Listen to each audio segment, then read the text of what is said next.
Germany से उम्रे की अदायगी के लिए मोटरसाइकिल पर रवाना होने वाला शख्स मक्का मुकर्रमा पहुंचते ही इंतकाल कर गया।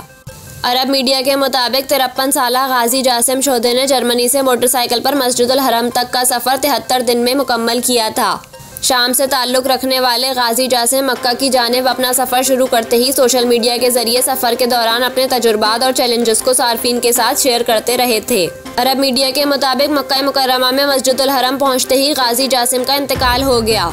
इनकी नमाज जनाजा इसी मस्जिद में अदा की गई और बाद अज़ा मक्का में ही सुपुर्द खाक किया गया। सोशल मीडिया पर गाजी के इंतकाल पर दुख के इजहार के साथ इनके सफ़र की तारीफ भी की जा रही है।